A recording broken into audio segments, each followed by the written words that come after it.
நகத்தை சுத்தமா வச்சுக்கிட்டா பணம் வரும். இதுதான் உண்மை. இது எந்த மூல நூல்கள்லயும் இருக்காது.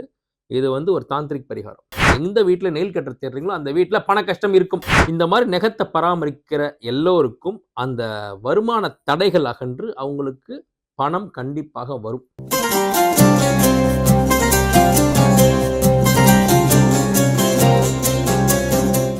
வணக்கம்.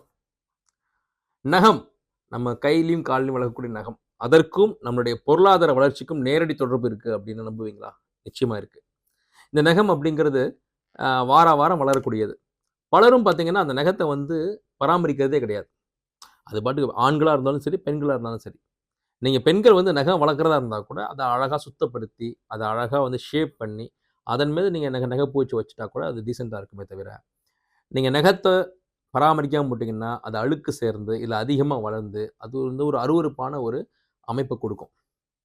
நம்ம பலரும் எனக்கு நேரம் இல்ல. அதெல்லாம் கட் பண்றதுக்கு நேரம் இல்ல. உட்கார்ந்து இத வெட்டுறதுக்கு நேரம் இல்ல. அப்படின்னு சொல்லி அத வளர விடுவோம். நமக்கா என்னைக்கு தோணுதோ, இல்ல அந்த நகத்தால நமக்கு என்னைக்கு பிரச்சனை வருது, எங்கேயாவது இடிச்சிட்டோம், வலிக்குது. இந்த நகத்த தான் கட் பண்ணாம விட்டுட்டேன்னு சொல்லி அதுக்கப்புறமா கட் பண்ணுவாங்க. சில ஜாதகங்கள் பார்க்கும்போது இந்த மாதிரியான குற்றங்கள்லாம் காட்டும். நம்ம ஆன்லைன்ல அதிகமா நான் ஜாதகம் பார்ப்பேன். அப்ப அவங்கள நேரடியா பார்க்க முடியாது. அவங்க ஜாதகம் தான் தெரியும். நீங்க கடைசியா எப்ப நகம் வெட்டுனீங்க அப்படின்னா, இல்ல சார் நான் நகம் வளர்க்குறேன் சார் அப்படின்னுவாங்க. ஏங்க வலது கையில மட்டும் வளர்க்குறேன், இல்ல சுண்டு விரல் மட்டும் வளர்க்குறேன் அப்படி ஆண்களே சொல்லுவாங்க. நான் முடிச்ச அவுக்கணும். இதெல்லாம் நம்மளுடைய சோம்பேறித்தனத்துக்கு நம்ம சொல்லக்கூடிய காரணங்கள் தான். இது எல்லாத்தையும் தாண்டி நகத்த சுத்தமா வச்சுக்கிட்டா பணம் வரும். இதுதான் உண்மை. நம்ம கை நகத்தையும், கால் நகத்தையும் வாரா வாரம் சுத்தப்படுத்துறதுக்கு நம்மளும் ஒரு நேரத்த வச்சுக்கணும். வெள்ளிக்கிழமையில, செவ்வாய்க்கிழமையில நகம் வெட்ட வேண்டாம். அதேபோல இரவு நேரங்கள்ல நகம் வெட்ட வேண்டாம். மற்ற நேரங்கள்ல பகல் நேரத்துல அப்பவும் மற்ற நேரங்கள்ல கூட டெய்லி கூட பகல் நேரத்துல நகம் வெட்டுற பழக்கத்த வச்சுக்கோங்க. அதுவும் சில பேர் நகத்த வெட்டி அப்படியே சும்மா எங்கேயாவது ஒரு இடத்துல நகத்த வெட்டிடுறாங்க. அந்த மாரி இல்லாம, அத ஒரு அழகா ஒரு ஒரு ஒரு அழுக்கு துணி விரிச்சு, அதுல நகத்த வெட்டி போட்டு, அதுக்கப்புறமா அத போய் டஸ்ட்பின்ல போடும்போது, அதுல ஒரு நேர்த்தி இருக்கணும். இந்த மாரி நகத்த பராமரிக்கிற எல்லோருக்கும் அந்த வருமான தடைகள் அகன்று அவங்களுக்கு பணம் கண்டிப்பாக வரும். இது நான் பெர்சனலா அனுபவிச்சது. பல பேருக்கு சொல்லி அவங்க ஜெயிச்ச ஒரு கான்செப்ட். இது எந்த மூல நூல்கள்லயும் இருக்காது. இது ஒரு தாந்திரிக் பரிகாரம். அப்ப நீங்க நகத்த வெட்ட, வெட்ட, வெட்ட, வெட்ட லட்சுமி உங்களுக்கு நன்மை செய்வாள். இதுதான் உண்மை. அது சின்ன குழந்தை பல பேருக்கு பார்த்தீங்கன்னா, குழந்தைகளுக்கு வெட்டி விட மாட்டாங்க. நான் பல வீடுகளுக்கு நான் விருந்தினரா போகும்போது, அங்க இருக்க குழந்தைகள்ட்ட நான் பேசுவேன். அப்போ கையில, கால்கள்லாம் அவங்க நகம் இருக்கும். இவங்க பெரியவங்க தனக்கு தானே நகம் வெட்டாத போது, குழந்தைகளுக்கு எப்படி வெட்டி விடுவாங்க? அதனால தான் பள்ளிகள்ல பார்த்தீங்கன்னா, நகம் வெட்டணும் அப்படிங்கிறது ஒரு விஷயமா வச்சிருப்பாங்க. அது ஒழுக்கத்தின் அடையாளமும் கூட. நீங்க கரெக்ட்டா இருக்கீங்க. உங்க லைஃப்ப நீங்க கரெக்ட்டா கொண்டு போயிட்டுருக்கீங்க அப்படிங்கிறதுக்கும் அது அடையாளம். இது எல்லாத்தையும் தாண்டி சாஸ்திர ரீதியாகவும், சம்பிரதாய ரீதியாகவும் நகத்த கரெக்ட்டா வெட்டி வாரா வாரம் அத சுத்தப்படுத்தக்கூடிய ஆட்களுக்கு பணம் கண்டிப்பாக சேரும். இது பணம் சேரும்ங்கிறத தாண்டி இதில இன்னொரு சூட்சும ரகசியம் என்னன்னா, வீண் செலவுகள், வீண் விரயங்கள் தடுக்கப்படும். அளவுக்கு அதிகமாக வளர்ந்திருக்கக்கூடிய நகத்த வெட்டும்போது, தேவையற்ற செலவுகள தான் நீங்க வெட்டி தூர போடுறீங்கன்னு அர்த்தம்.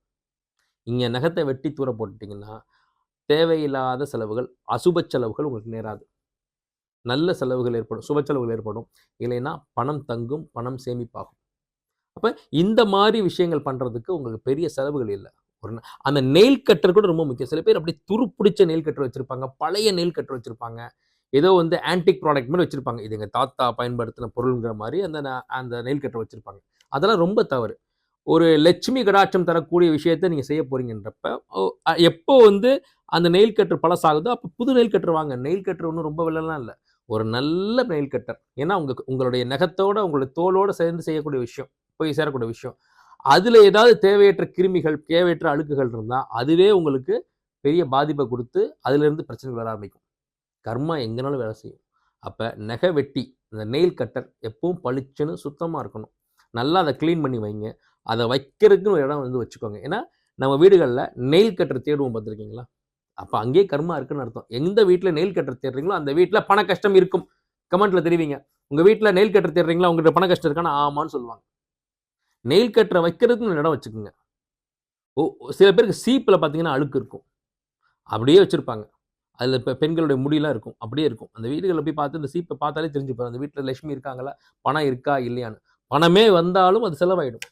இதெல்லாம் தான் சின்ன சின்ன தாந்திரிக் பரிகாரங்கள், வாழ்வியல் பரிகாரங்கள். நீங்க சீப்ப யார் வீட்ல சீப்ப கிளீன் பண்றாங்களோ, அந்த வீட்ல பணம் இருக்குங்க. பொருள் சேரும், சொத்து சேரும். அதை கூட நீங்கள் செய்யலைன்னா உங்களுக்கு பணம் சேராது.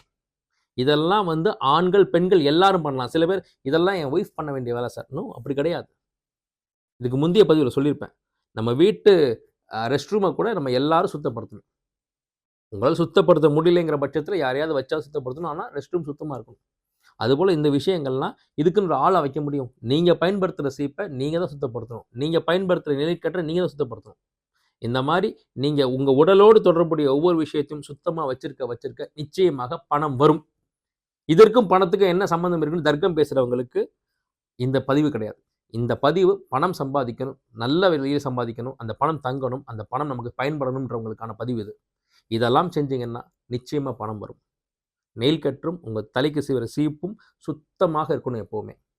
சுகமே சூழ்க.